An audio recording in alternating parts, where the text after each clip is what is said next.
I feel inferior to other women, mostly physically, and this stresses me out in every way that it possibly could. Not only do I already feel bad about myself because of how I am, but I also feel bad about the way that I treat my partner because I never want to stress him out about anything. I've gone so far as to avoid going out and participating in certain activities with him because I don't want to risk being around a woman that would be more attractive than myself. Although I've listened in and gotten a few ideas as to why my mind functions this way, I can't feel confident enough in my reasoning to move forward and handle the issue. So, for the sake of my partnership, what is causing these insecurities and how do I use this knowledge to prevent the downfall of my love life? That's from Kayla. Hey, Kayla, how you doing? Hey, Stefan. I'm well, thank you. Good. Nervous. No, that's fine. Two songs pop into my head. I just figured I'm not going to sing them, just get them out of my way. Kayla rhymes with the famous song by Eric Clapton where it sounds like he's shredding his vocal cords with a high-pitched cat. Oh my God. And the other is, there's actually a wonderful song by Queen called Jealousy, which is beautifully sung and has lovely guitar in it. It's very sort of calm and mellow song. But anyway, so just get that musical mental bug out of my... So what is it with women that you feel like you should compare your physicality, your body, your face, and so on? What is it that... what are the sort of top 3 issues that you wish were different regarding yourself? What do you mean? What do I wish I could change about myself? Yeah, or like you said, you feel inferior to other women, mostly physically. And how or in what way do you feel inferior to women? Well, everything about my appearance to me is just negative. I don't really know why I feel this way about myself, and I've sort of tried to do like some soul searching, but nothing really seems to answer it for me. If I could change stuff about myself, it'd be like I have a few physical deformities, like my spine curves off to the side, so it causes like an odd curve on one side, which is something that most people don't even notice until I point it out. Other stuff like I'm flat chested, or I don't have like crazy curves or anything like that, but I feel as though I'm like surrounded. Even whenever I look at a woman who I'm like in the back of my head, I'm thinking, is that really someone I should be worried about? But for some reason, there's like a voice in me that's just saying, Kayla, like, you should definitely, I don't know, lash out. You should definitely be on your guard. You should definitely feel inferior, be jealous. I don't know why I get this way. So your negative judgment is not so much of yourself as it is of men. Well, I thought that at some point, but it boils down to, if he is looking at somebody else, it's not because he's a pig. It's because I can't offer anything to him. No. See, here's the thing, right? Mm-hmm. When you say I can't offer anything to him, because what? Look, some guys don't like boobs. Yeah. No, yeah, seriously. Yeah. So some guys like flatter-chested women. Some guys, look at the fashion model industry. Do you think that fashion models have trouble getting dates? Those guys are built like fishing wire. Right? And so, if you nail together a couple of emaciated planks of wood and drape a dress over it, looks pretty much the same to me. And if you look at, just to take silly examples, ballet dancers, right? I knew a woman, she wanted to become a ballet dancer, and then she sprouted like full-on Ariel Winter style forward deployment fun bags, and she couldn't be a ballet dancer because her boobs were too big. But it's not like ballet dancers with small boobs or no boobs have big trouble getting dates. So, you can always find something about yourself, but what you're doing is you're saying, my personality, my character, my intellect, my sense of humor, my virtue, that's not enough to keep a man. I have to look a certain way or be perfect in a certain way anyway. Exactly. Right. So that's what I mean when I say you're not so much judging your own looks as you are judging men's shallowness. And I'm not saying men aren't shallow, right? There's definitely part of that, but that's not the whole deal, right? The looks may get a man's attention, but looks will not keep a man's love. Mm-hmm. Well, recently, I rewatched I rewatched your video about a man who called in and his girlfriend didn't like you because you talked about how women's sexual market value depreciates over time. Yep. Well, it kind of hit me. I was like, if I don't even really have that to offer right now, then, Wait, what to down offer? The road, the whole, like you were like, something that can hold on to them, something that can keep them in. One of the reasons why they're here for you is because, you're eggs mostly, but your physical appearance doesn't hurt. You know what I mean? So I feel as though if I'm barely, like, the way that I react to situations. You know, my jealousy can get so out of hand. I feel as though if I don't even have something so simple as looks to keep someone around, that my psychotic, outbursts. Wait. Okay. I think I understand where you're coming from. Yeah. So, Kayla, I have a quick question for you, if you don't mind. Go ahead. Are you trying to tell me that really, really gorgeous women are the mentally healthy, secure, confident, non-crazy women? Well, when you say it that way, it doesn't exactly. Well, if I only looked better, I'd have more confidence. Right, like all those really confident hot women. Yeah. Well, it seems as though, with the, and maybe this is just the issue with me and the type of people that I go after, but it seems like a lot of people around me, men are very attracted to these women, obviously, who look attractive, but they're very confident in themselves and they seem very happy. Wait, sorry, the women are? Yes. Right. They seem very happy, they seem very confident, they seem very, and the guys are like, they praise this, you know what I mean? But I can't like fake it, really. I can't, force this confident front too much, but the confidence thing that people have is often either circumstantial or a kind of con game. Like real confidence is a very hard-earned personal treasure. Yeah.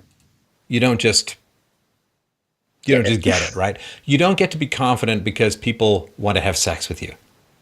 Yeah. You can be confident that you're able to provoke sexual desire in men or in women if those want to have sex with you. But that's not the same as being confident as a person, right? False confidence is everywhere in life. And it's sort of like when you walk down the street and you see all of these nice houses with manicured lawns and you can sort of glimpse into the houses and see these nice furnishings and drapes and so on and people moving about. I mean, you don't know what the hell's going on in those houses. You don't know what goes on in the basement. You don't know what goes on in the attic. You don't know what goes on behind closed doors. You don't know. Yeah. I mean, how many times have you seen a public figure who seems to be, have it all together and it's some giant fall from grace, something, whatever, right? I mean, you can be a congressman.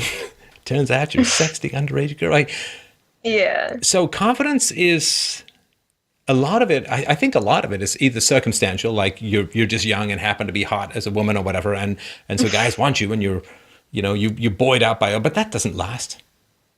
Yeah. I mean, that's not going to last. And if you know deep down, and everybody does, that if you place your value on your looks, well, you what happens is, see, confidence grows over life. You don't want the kind of confidence that steals from your future.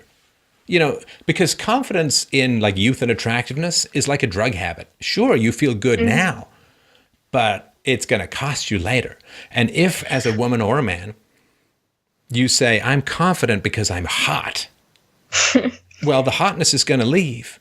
And you haven't built the necessary personality structure to support yourself in the absence of that hotness.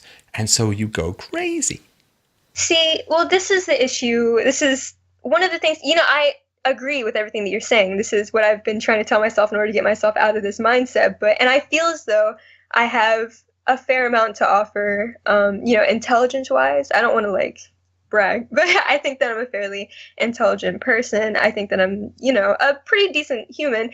But it seems as though a lot of these traits aren't glorified. Maybe it's just the people that I'm surrounding myself with.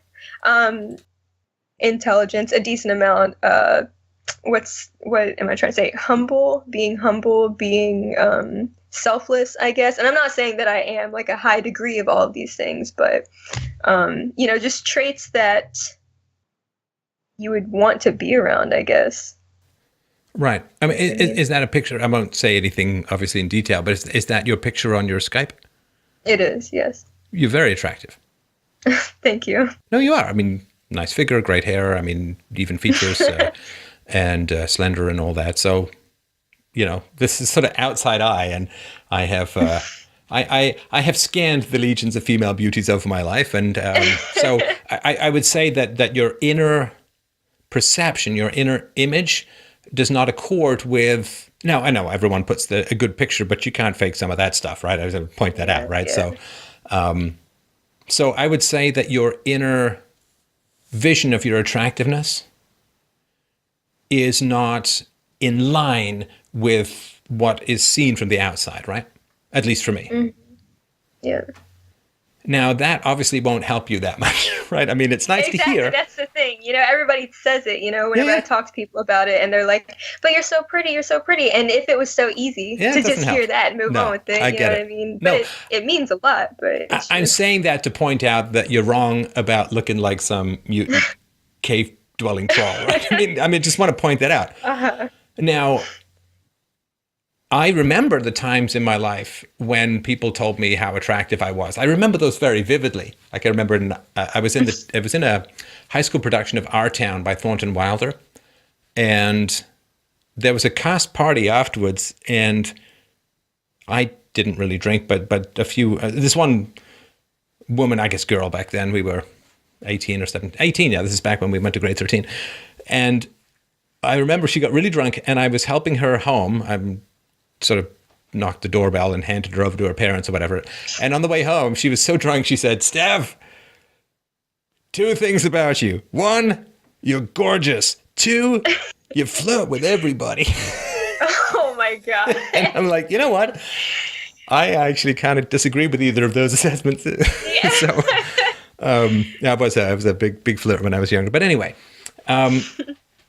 So your inner perception of your attractiveness is not related to what's going on the outside. And, we won't show the picture, but I guarantee you if anyone would see the picture, it would be one of these. Is she just fishing for compliments? Right? Like. Yeah, I get that a lot. Yeah, I don't know. But I get it. You genuinely feel that way, right? So. It's unhealthy. You filled out an adverse childhood experience score with us, right? Yes. ACE. And you don't have to talk about anything you don't want to talk about, of course, right? But I'm an open book. So yeah. I want to go through a couple and just ask you a couple of questions, whether they were related to physical attractiveness. So verbal abuse and threats. I'm sorry you had an ACE score of 7. And listen, this is a test worth taking for people. It doesn't matter how good or bad your childhood was. It's a test worth taking. It's not perfect, and there's things that I don't agree about with it, but it's not a bad place to start in terms of trying to get some handle on history. So when you experienced verbal abuse and threats, were they regarding attractiveness or was it regarding other things? It was usually other things. My appearance wasn't usually attacked by adults. That was more so just like other family members, or other like people that I went to school with and stuff. But family-wise, adults never did. When I got a bit older, however, I've always been fairly small-framed. I'm pretty tiny. But when I got older, certain household members would come up to me, and if I was like sitting, whenever you sit, you naturally might have like a roll or something on your stomach. I would have people come up to me and like poke it and say, wow, you're gaining weight, and like make little jabs here and there at my appearance, which sounds so minuscule, but when you're growing up, when you're like a little preteen who's so concerned with their looks, that kind of thing doesn't really set a very solid foundation. Right. But no, appearance-wise, that was not usually the big focus. And as far as the physical abuse, I assume was not related to looks. And again, no. I'm sorry to hear about that. The one that I would imagine is the most causal in this kind of issue, Kayla, would be number 3, molestation or yes. sex or rape. Yes. Again, if you can tell me a little bit about that, that may have something to do with.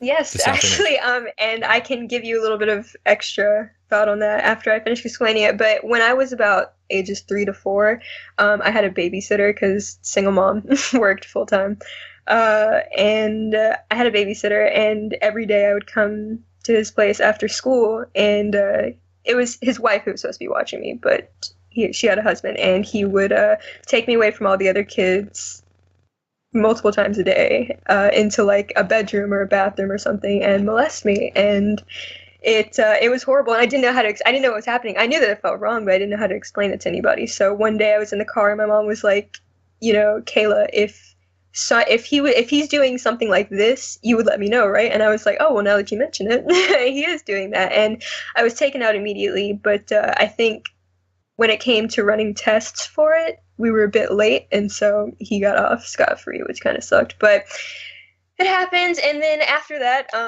it happened again with someone else, another person who was watching me.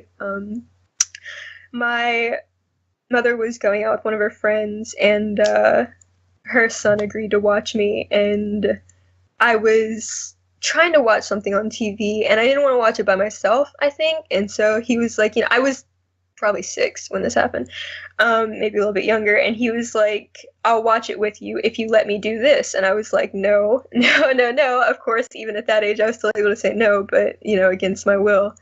You never really agree to be molested, so, but, yeah, and that was the last time it happened, so. And did you tell your mom about that? I did, but it was a little while later, and she yelled at me. She was like, why didn't you tell me sooner? But I didn't really know how to explain it, and I was a bit scared, nervous, I didn't want to be in trouble for letting someone do that to me, but, at that point it was too late to do anything, so, yeah. Right. And I was saying that I was going to go into a little bit of detail after that.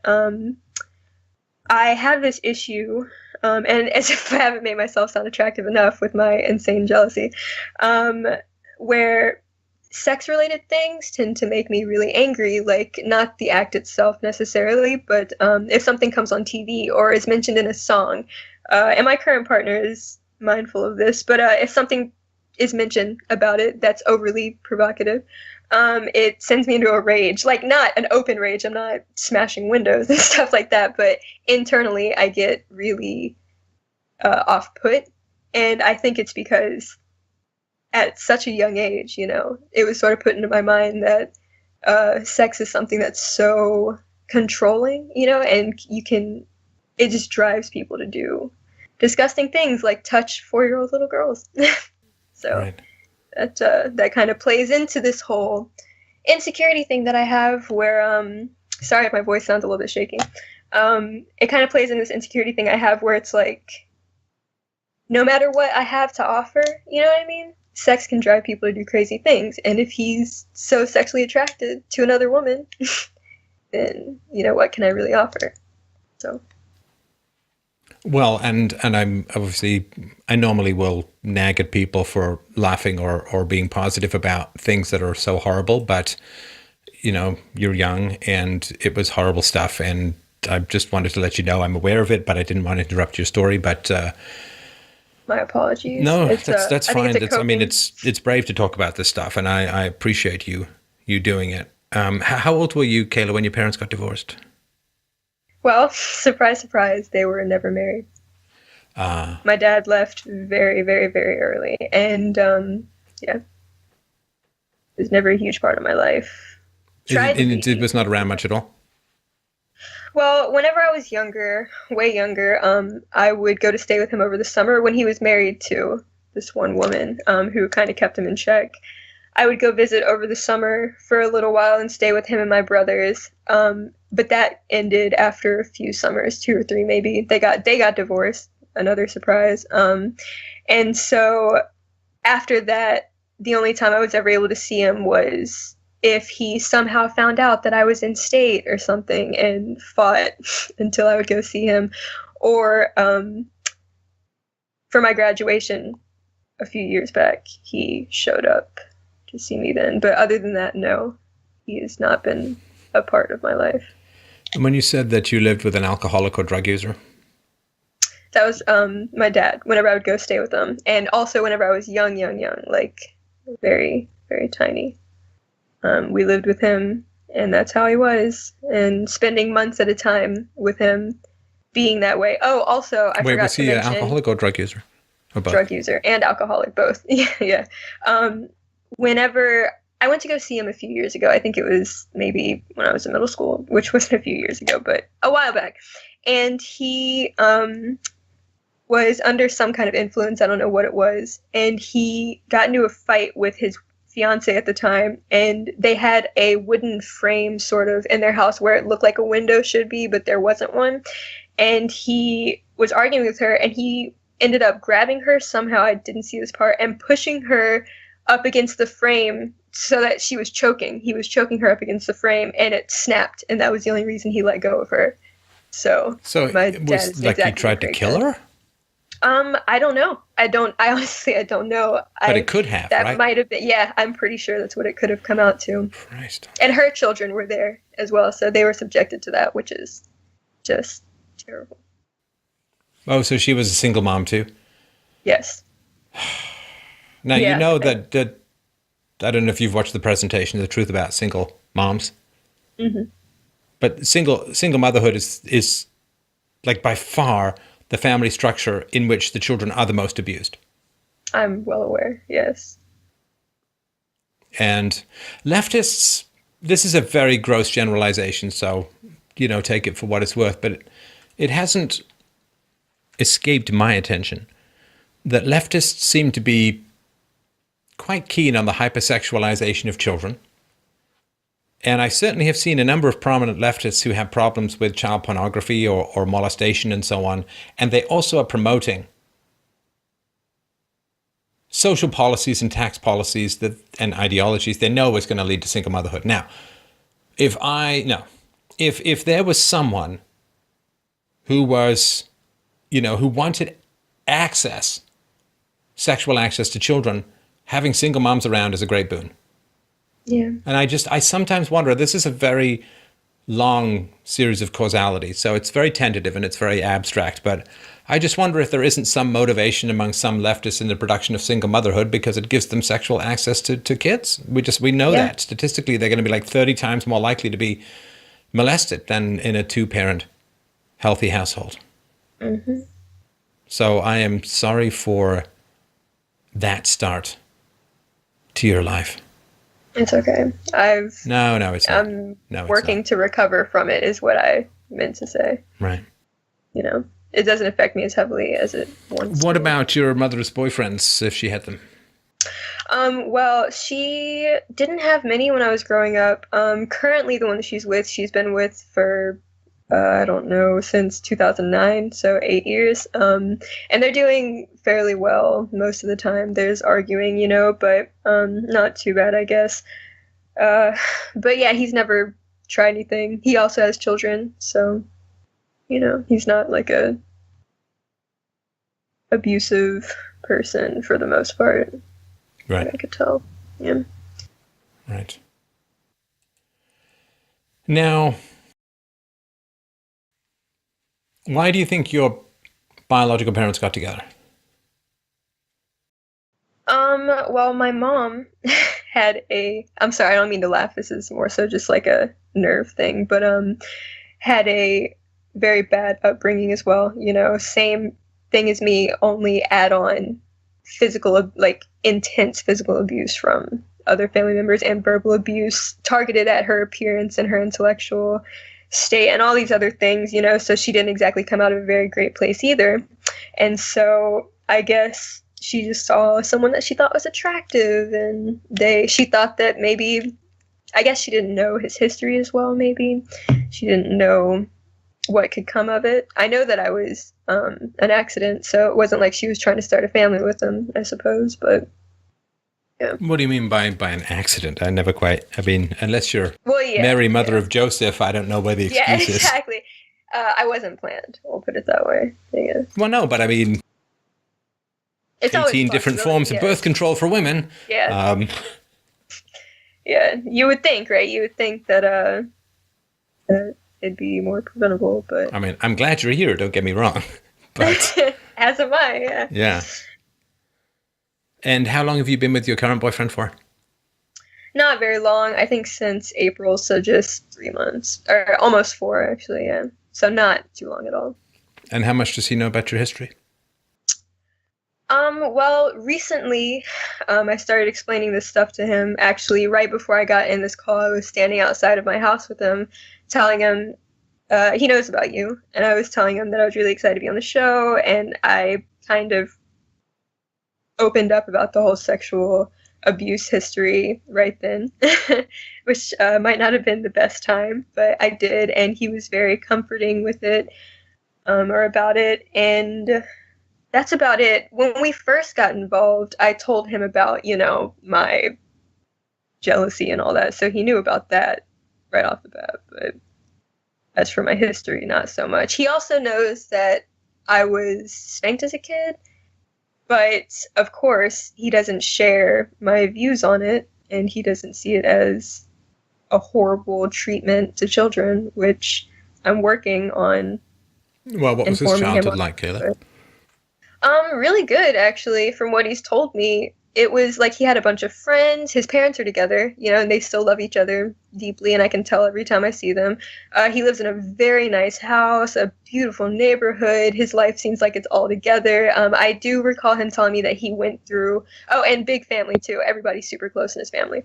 I do recall him telling me that he went through a phase where he fought with his parents all the time. I think him and his father got into some sort of physical fight. I think his dad punched him or something like that. I don't recall completely, but other than that one time, from what he's told me, it was wonderful. Great. Wait, but I assume he was spanked, right? Yes. Yeah. So he was spanked and he got into a fist fight with his father. Yeah. Yeah. Horrible. But yeah, which but he speaks of his childhood happily. He doesn't sound hurt, and he says... Do you think that everyone who speaks of that... Hang on, I'm not saying he's wrong, right? But do you think that everyone who speaks of their childhood happily had a happy childhood? No, of course not. But, I mean, as far as the way that, he doesn't look back in pain, which I guess is just, one good thing. I mean, obviously it had its effects on him mentally and all of that, but at least he doesn't look back and say, wow, I hated my life. I was so miserable. You know what I mean? Right. That's just what I was trying to say by... So, as far as body images and all that go, I mean, it's funny too, because I was just talking about this with a friend of mine the other day, how this sort of selfie culture, when I was a kid, people would rush to see their yearbook photos because they hadn't been photographed all year. Yeah. Especially if you were poor. I mean, a camera was pretty expensive and getting your camera film developed was pretty expensive. And then it would just generally go into some picture book that you wouldn't see. Now it's like swipe, swipe, swipe. Like you can see yourself from every angle all day, all the time, right? Yep. And it is a pretty wild thing when you get instant access to some of the most, genetically gifted, hardworking, physical beauties of all time, right? Yeah. Emily Ratajkowski or whatever the hell her name is, like, I can't get roles in Hollywood because my boobs are too big. And yeah. Right. I mean, so you see. I mean, I'm sure they work hard, they exercise and so on, but there are lots of people who do that who aren't going to end up looking like that. I mean, there's a certain genetic giftiness to all of that. So not only do you see yourself a lot in selfies and pictures and oh, here's a picture we took last night. And, like in my high school yearbook, there was like a picture of a dance and I was like dancing away. I'm like, oh, I've never seen a picture. Like now you can't. You're at a club and click, everyone documents everything all the time. Mm-hmm. And so having the selfie culture combined with what are the Instagram models doing today? Yeah, honestly. That that is not realistic, right? Yeah, but that's such a big player into this, and I hate... I don't want to say, oh, it's the media, because it's really not. But, in terms of me, it's just my own personal attacks on myself, but it really doesn't help when, and I avoid social media. I don't use it. The only thing I use is YouTube, and that's all, philosophy stuff. But well, that's all very healthy, I would say. Yeah, exactly. I used to use it, but then I was like, I can't deal with this. Social media users in general, as far as I understand it, people spend a lot of time on social media, where it's not their job, I have a certain jobby element to social media. But if you spend a lot of time on social media, odds are you're kind of depressed. Exactly, exactly. And I would just see so much stuff, and I would see so many people. This is playing into the insecurity thing. I would see so many people that I would, hold some sort of interest in, just gawking and going crazy over these people who just seem to offer so little other than, their appearance. And it was just sort of mind blowing to me. I was like, you're really going to worship this social media icon for what? What is the appeal? I'm not understanding. And that was one of the reasons why I left, because just seeing it all the time was draining, I guess. Oh yeah, and again, of course, I don't want to put the blame on. people aren't generally going to post their less favorable moments, Yeah, yeah. Here's my face, I just got fired. You know what I mean? Like, they're just not, hey, I just discovered this really strange thing on my leg. Like, people aren't going to post that. They're going to be like, here's the meal I just prepared, ta-da, or Michelle Malkin, she's out there hiking again. It's like, well, good for her, actually. I think it's great. Yeah. Actually, and I like Michelle a lot, but this is you're not going to see now. Actually, Ann Coulter did retweet one picture of hers that was not. I mean, she's a great looking woman, but she retweeted a picture. It only takes the wrong angle at the wrong time of day. I mean. I'll sometimes look pretty good in photos, but you get those photos where it's like, you're kind of sagging, you can always push out a second chin if you want. And, or as you say, you sit down, and unless you're like a Calvin Klein model who hasn't had a drink of water in 3 days for a photo shoot, you're going to have a little bit of a roll. Yeah. Or you see, it's funny, because you see pictures of movie stars off season, and, and it's sad, because when I was a little kid, being slender was good enough. And then, like, after Stallone and Rocky and pumping iron and gym culture, being slender wasn't enough. Then you had to have, like, visible stomach muscles. Yeah. Because Lord knows you may need to save a kitten's life by doing 5,000 crunches one day, and you want to be prepared. Right? And then it became like, okay, abs are now the thing. Now you have to show abs, like Jersey Shore. You lift this shit up and show your situation, right? Yeah. And but these guys, a lot of these guys with the muscles and the lot of the women, that's not natural. And I don't mean it's not natural. Like, who the hell has time to spend 5 hours a day in the gym? Like, they take stuff. Schwarzenegger openly admitted to using massive amounts of steroids to achieve his size, and he had to have like open heart surgery. After they found out that he banged his housekeeper rather than his wife. I think they didn't assume he had a heart, but it's pretty toxic and dangerous stuff. This is not realistic things to have. But if you see movie stars, like, okay, so movie stars with abs, right, or like reasonably tight stomachs, you see Harrison Ford off season, it's like, whoa. He ate Chewbacca, or even guys who've got who are sort of slender frames or whatever, like what's his name? The guy who was in The Martian. Ben Affleck, Matt Damon. You see him off season, it's like, whoa. Yoga mat on my belly, Damon. Or, even Brad Pitt, of the most famous abs in history, abs and hair. You see Brad Pitt off season, and it's like, oh yeah, okay, so he can't just walk in and do a movie. He's got to train a little first. And so there is this, of course, unrealistic stuff. These guys have, it's their job. Professional dietitians, they eschew water use. They, when Matt Damon had to lose weight for a movie he made with Meg Ryan, he's like, okay, one piece of fish a day for like 3 months. Yeah. And it's crazy hard work, and that's their job, and they paid millions of dollars to do it. So comparing yourself to, even in social media, this is the people post when they're doing the best. And I get it. I mean, it's kind of nice, but sometimes it's kind of douchey, right? Yeah. Like nobody sits there and says, here's my bowl of Cheerios I'm eating with half an apricot because I'm too lazy to make dinner, right? I mean, that's not very common, although it is actually kind of common. Do you know what I mean? It's always like, here's my my veal parmesan gratin, whatever it is, like some lobster bisque tourniquet soup or something like that. And it's just not realistic to compare your average day or your average slice of day with everyone's highlight reel, if that makes sense. Well, see, in terms of the insecurities and stuff, it's gotten to the point, or I guess it's always been at the point where it's not even just comparing myself to photos. Someone could walk by me outside, which is common, you know what I mean? When you see somebody attractive outside, you're like, wow. But for me, it's not like a wow moment. It's a immediate Well, listen, sulking first of all, mood, I guess. Kayla, I don't know how you're seeing really attractive people outside because I spend a lot of my time inside. So I don't really understand that. But no, so you see this in real life. It's not just this unrealistic stuff, and for sure. But here's the thing, in my humble opinion. The reality of sexual molestation, in my mind, goes something like this.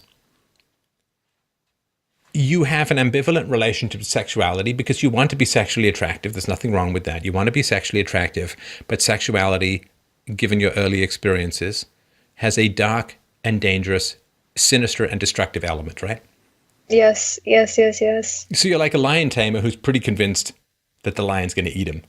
Exactly. Right? So you have this highly ambivalent relationship, and I think it comes out as this comparison, this jealousy, because I mean, sexuality towards kids, I don't know. I can't even comprehend it.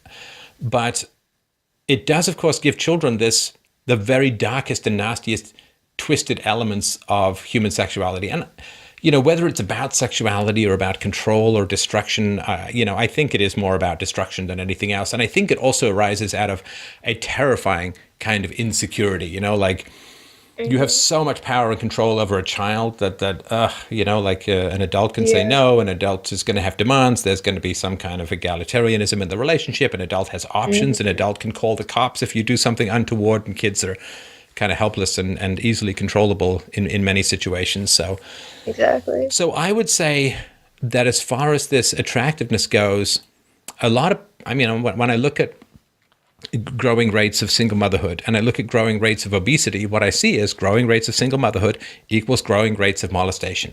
Growing rates of molestation may have something to do with growing rates of obesity because a lot of people get fat to reduce their sexual market value because they don't want to be attractive to the lion, if that makes sense. So you want to be attractive and you are attractive, but at the same time, there is danger in being attractive. Yes. Yeah.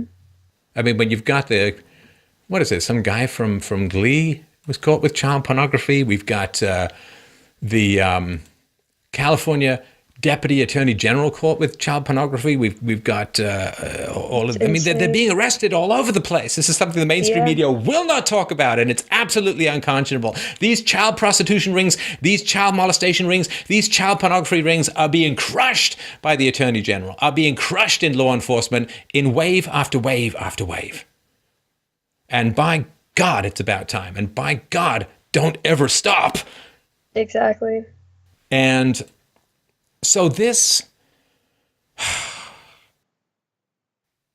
your manifestations, such as they are from some of the molestation that you experienced, if that's what they are, first of all, good job, relatively mild. Right? But here's the reality. You, Kayla, will never be molested again because you're not a child anymore. You are an adult with independence, a cell phone, full phone calls, full options, full legal protections. You're not dependent on anyone. You're not 4, you're not 6. That's in the rear view. Doesn't need to be processed, doesn't need to be dealt with, but that will never, ever happen again. Ever. And so if you have ambivalence towards sexuality because of your history, I completely understand it. But that's because the history has to some degree remained, in my opinion, unprocessed. Now, once you process all of that, it's very liberating. I worked at a Swiss chalet when I was a teenager. And the Swiss chalet had this little bar in it. And late one night, I was just tidying up my section, and there was some belligerent jerk at the bar. And the bartender was a really cool guy. I liked him. And this belligerent drunk was upset about, stupid drunks. They just, whatever. It doesn't matter, right? I mean, who knows why the hell you're dead? But anyway. But the belligerent drunk was like, oh, yeah, I could just crack you on the face, right? And the bartender just shrugged and said, yeah, you could. I called the cops. You go to jail. Yeah. Now, I looked at that and my jaw just like, I don't know, I was like 16 or so, maybe 17. And my jaw just like hit the floor. And I was like, damn, he's right. Mm-hmm. I could do that when I was being beaten up by my mom when I was a kid. I call the cops, you go to jail. It's like, nope. Yeah. Need an adult in the house. She's the only one I got. Yep. And so that moment of, wow, I'm now an adult. And people cannot fuck with me in the same way anymore. Yep. I am not dependent. I am not subjugated. I will never need to rely on someone else for that kind of protection, who can violate that kind of protection. I now have full access to the weight of law to keep me safe. Yeah. That's in the rear view. Going forward will never be like it was. Going forward has nothing to do with that. That was horrible. That was terrible. That was wrong. Yeah. And I sure as shit wish that those people, those guys had paid for what they did. Honestly. But even that was not your choice at the age of 4 and 6. Yeah. I tried to find them. Sorry to throw this in there, but I tried to find them recently, or a few years ago, and again recently, to see if I could just see if they're alive, see if they're, I don't know why I was looking for. Maybe I wanted some sort of justice. I have no idea. Maybe they're in prison. But yeah, I was hoping so, but I couldn't find either one of them. And the only thing that I had about the first man was his name and or his last name, and the other one, I don't even remember what I was going off of for him. Right. But so I wonder, what you experienced at the age of 4 and the age of 6 will never happen again. You will never, ever be in that life situation again. I wish with all of my heart, Kayla, that you'd never been in that life situation. But you never will now, as an adult. That's the goal. No, but does that, I understand. Yes, I do. Yeah, but this, I No, understand. Yeah. Well, I mean, the thing is that at this point in my life, I'm not so terrified of it happening again. At this point, the scariest part to me is what I'm having to deal with because of it. You know what I mean? I can't even watch a movie or listen to a song without getting enraged because someone brings up sex, or there's a sex scene or something like that. You know what I mean? Like, I'm not so nervous because I've come to the realization, of I'm not so vulnerable anymore. But inside, I'm still constantly dealing, especially at a time, which I guess it's always been, but when sex appeal is just so heavily relied on for everything. Earlier today I was watching a music video, and the music video opened up with just a room full of half-naked women dancing on each other, and I immediately got angry because why? I don't know, because I feel because it's stupid, R-selected physical crap. Thank you. Because it turns human beings into muscle-pumping, semen-spraying rabbit heads. I mean, it's terrible stuff. And again, sexual attractiveness is important. Being physically attractive is fine. Staying in shape is fine. All of this stuff is great. But the hypersexualization is tragic. And it generally promotes a kind of vicious body narcissism that is extremely unhealthy and often pathological to the highest ideal of social good. And of course, it requires that we empty ourselves out of anything other than base sensual intake. Knowing a beautiful soul, knowing a beautiful life, knowing a beautiful character, knowing beautiful virtue and so on, that's hard. That takes some discrimination and judgment. That guy has abs. That guy has chiseled features. That woman has a tight butt, or whatever. Right? And it's like that's like ape shit. It's not fundamentally human that apes do that. Well, you see, it's just hard because most people, I'm 19. Most people, and I'm young. at my age don't really think about, oh, hey, maybe it's really important to keep in mind, at least not the people I'm around, these things. So whenever I try to talk, especially today, there's a whole idea of slut shaming, which is mind blowing to me that people are like getting angry over this. But you try to bring this up to somebody and say, man, this is just ridiculous. This is pathetic. They're just trying to appeal to, what's in your pants. Like, that's such a waste. And people are just like, oh, you're so prudish. You're so traditional. Get over it. And it's what? So that's kind of every time I have one of those moments where I'm like, hey, I do have something more to offer than just, my physical appearance or this or that related to sexuality or whatever. It's always greeted with, no, the rest of us kind of agree that. Well, can I tell you something interesting? This is just an insight that I've had. Mm-hmm. Is that, people who say that sex divorced from values is not great. Oh, you're such a prude. You're somehow against sex. If you think that sort of virtues and values should be involved in the act of sexuality, you're somehow against sex. Can I tell you something, Kayla? It's not scientifically true. This is not empirically proven. This has just been my experience. Do you know, in my experience, it is the hottest women who dislike sex the most. Wow, well, I must be shining because No, and it enrages me. No, and even without the kind of history that you had, because it's what it's like the richest people really dislike money. Yeah. Because if somebody wants to be your friend, and you're really rich or you don't know if you're pretty sure it's because of your money, right? Like there's an old movie about two guys hunting a bear with Alec Baldwin and Anthony Hopkins. And Anthony Hopkins is this rich guy, and he's up in the wilderness, and some guy starts to sit down and chat with him. And within like a minute or two, he's like, oh yeah, I've got this plan for this big hunting lodge up here, and you got to invest in it. And Anthony Hopkins was like, oh, and here I thought you just wanted to chat with me. Yes. Because he's got money, so everyone wants to pitch him. So the rich guys, I mean, it's not like they want to give away all their money any more than a attractive woman wants to make herself unattractive. She'll let social justice warriors trying to convince her into that. I don't know what it is that's making white women ugly these days. But anyway, but because they use sex appeal to get attention, but then they resent, of course, that men are only into them for their looks.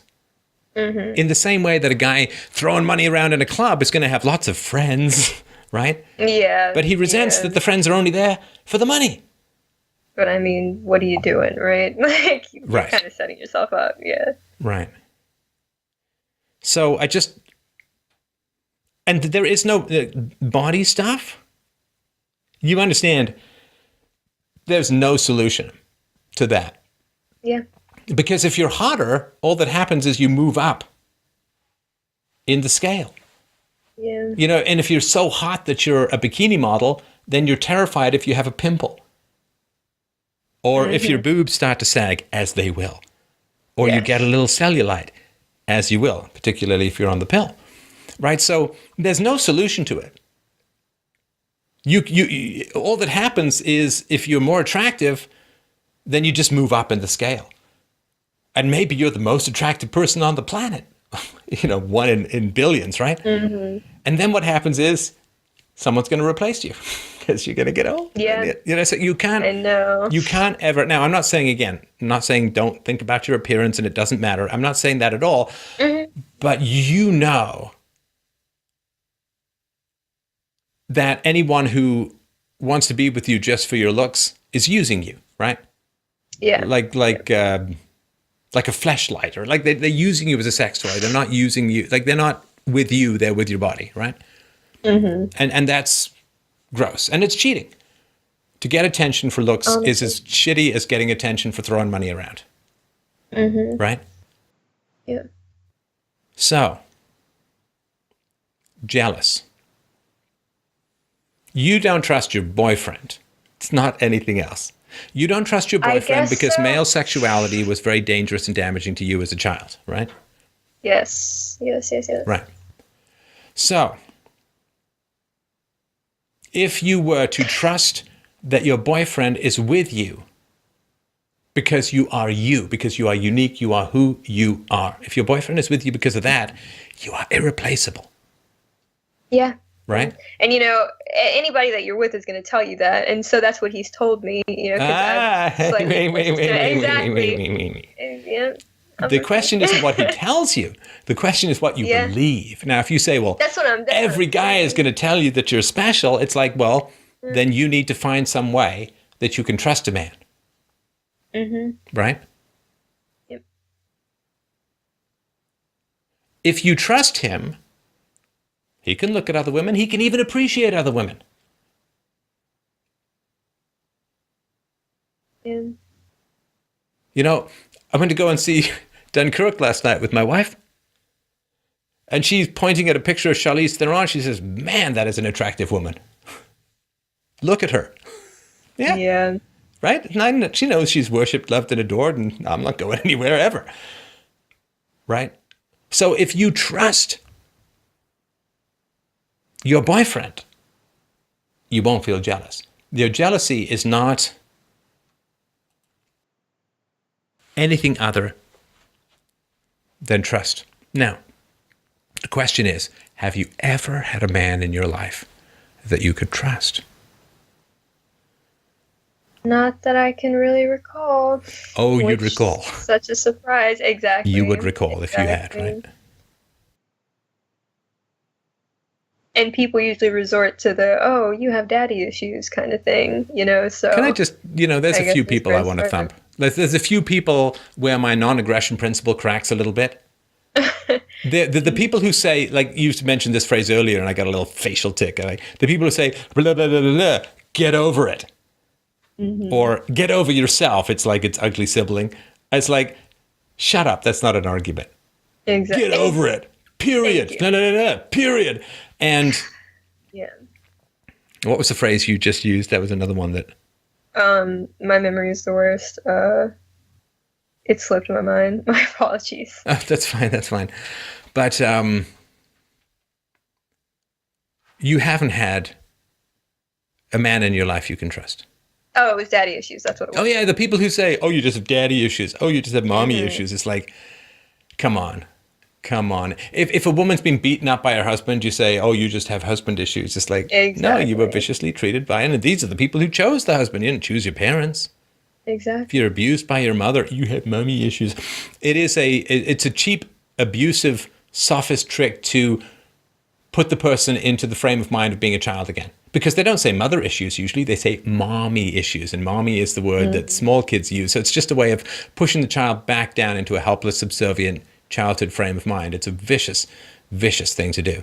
And people who do it are nasty, petty, pathetic bullies. And I'll call them out every single time they do it. But you have not had any exposure to honorable men. I mean, I'm not counting your current boyfriend because this is pretty new, but you don't have that. So, and you don't have exposure to women who choose honorable, decent men, right? When you fall down into the single mother universe, good men vanish like ghosts at dawn. They vanish like holograms when there's a power outage, right? They're just not around. Yeah, that's a crazy thing, actually. My mom, how do I say this? So it kind of seems as though, because she felt as though she had to work so hard to get where she is, and, she was abandoned by my dad and all this other stuff.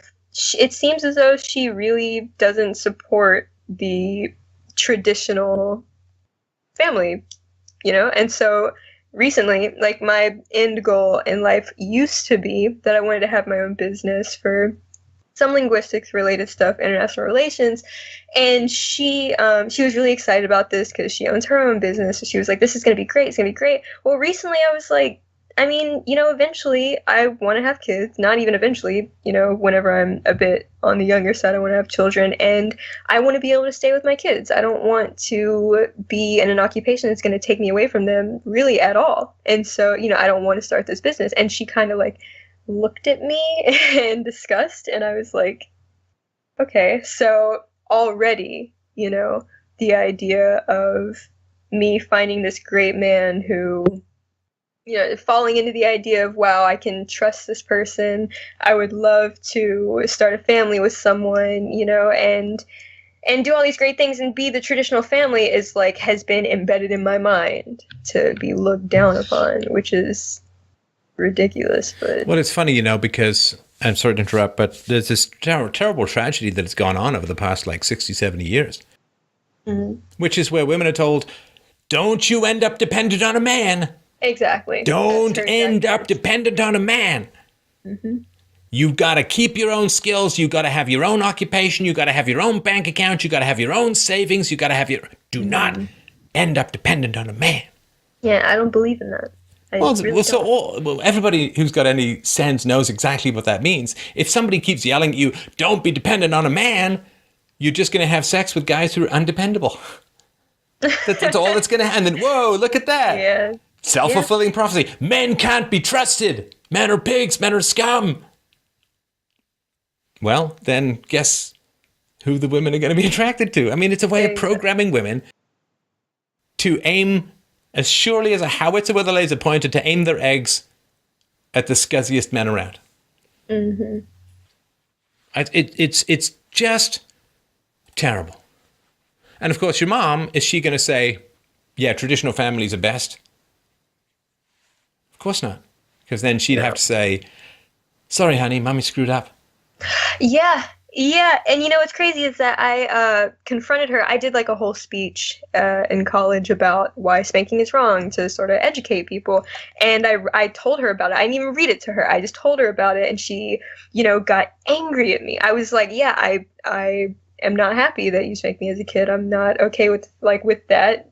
I think it was wrong. And she was like, well, you weren't me. You don't know. You weren't in my position. And that's just the laziest form, of, it's not even discipline, really. So when I don't know. I got off track because listen, that makes sense. Your mom is not comfortable. Listen, I mean, I've done really well as a parent, and I don't look back. Very, very few things do I look back with regret, and the only things that I look back with regret were just random accidents, just occasional things that happen. But and so I can't picture what it's like to have done something like put your child in the care of people who end up molesting your child. Kayla, I can't fathom what that must be like. Yeah. I can't fathom how you would not spend the rest of your natural born life just apologizing for that. I can't imagine. Hey, here, you go to this safe place, honey. I'm the adult. I'm the one who's supposed to keep you safe. I have chosen this pedophile to take care of you. Yeah. Now, of course, I didn't know she was a pedophile. That's kind of the point. That's kind of the point. You don't let your children go with anyone.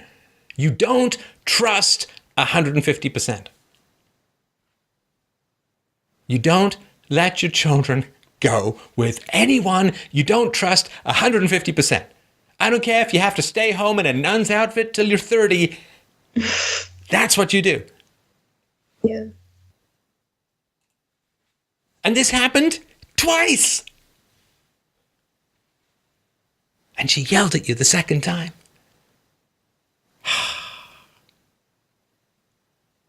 She yelled at you.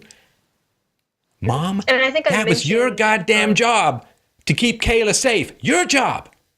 You don't yell at the 6-year-old after you put him in the care of a molester twice.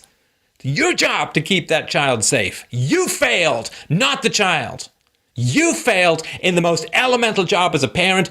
Don't let your kids get molested. You failed twice.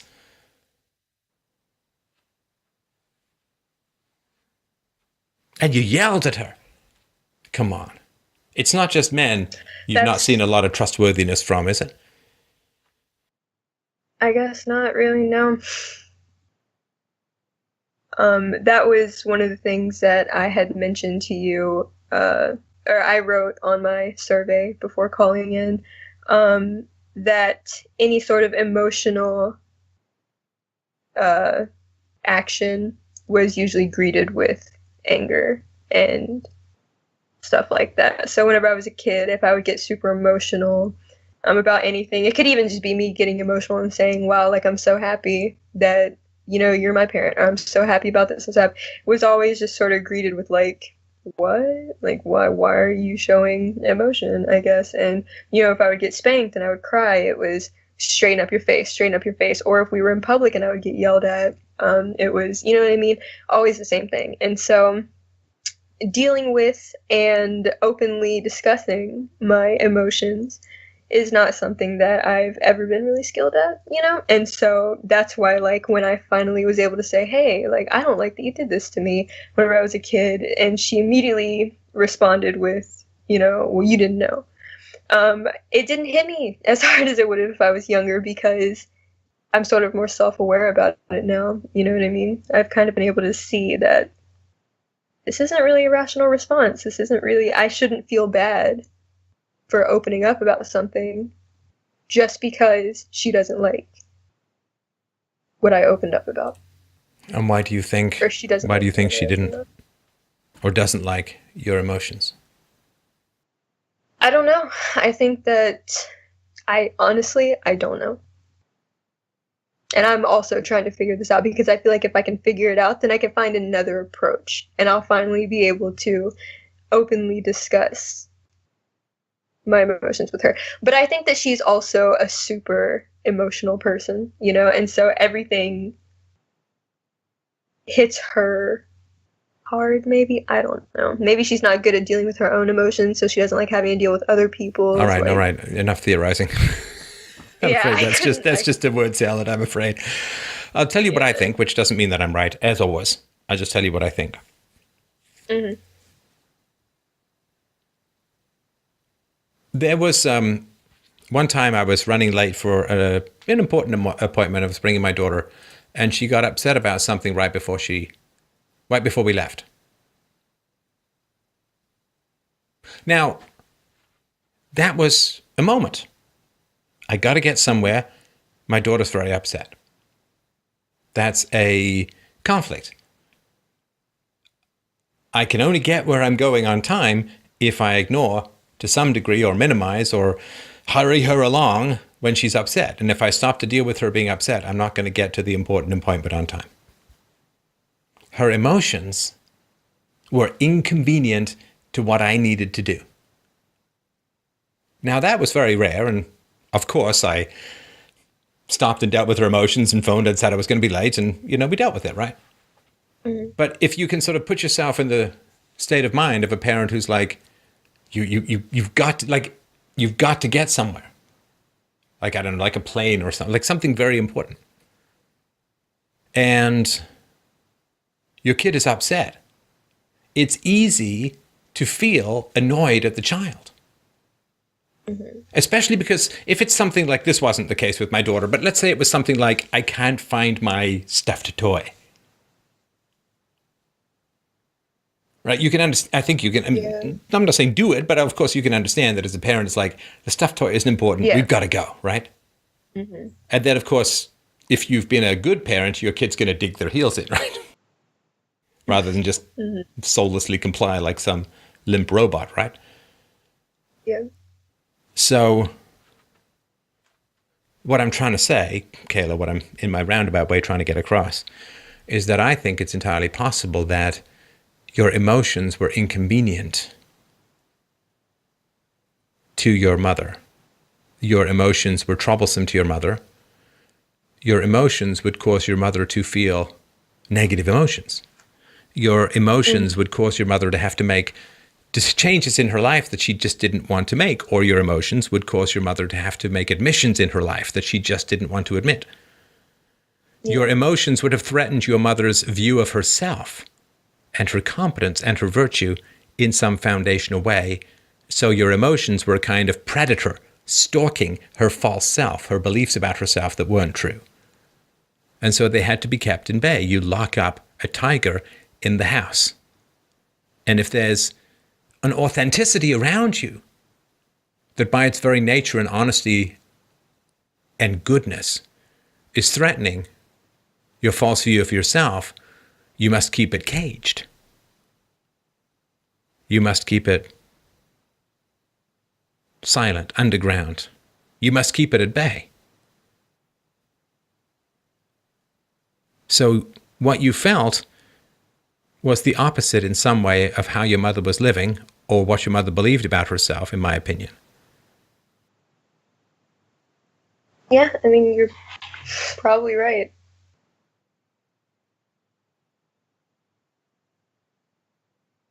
And I thought about that before, the idea of she feels as though maybe I'm attacking her personally, and that's why.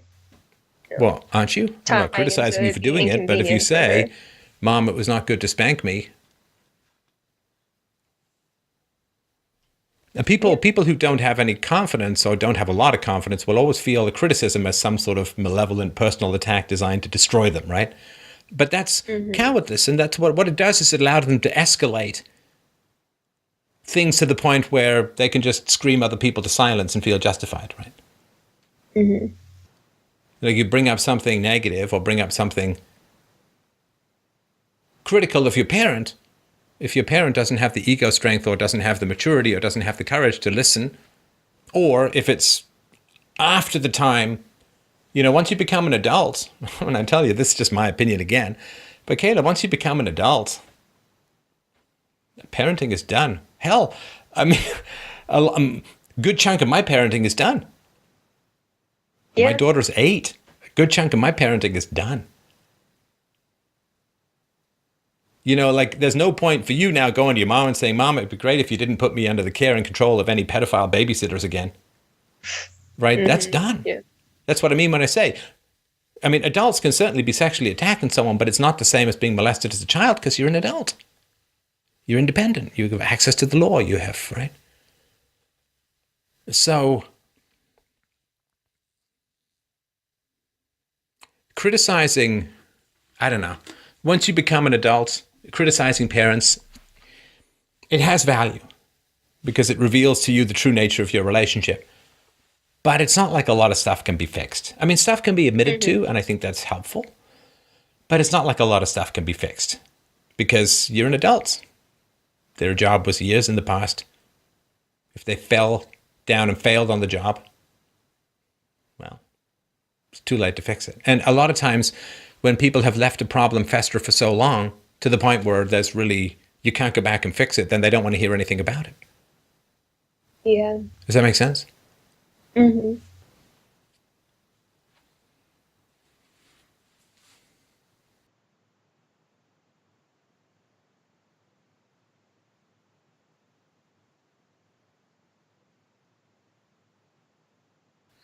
Do you have any access to therapy?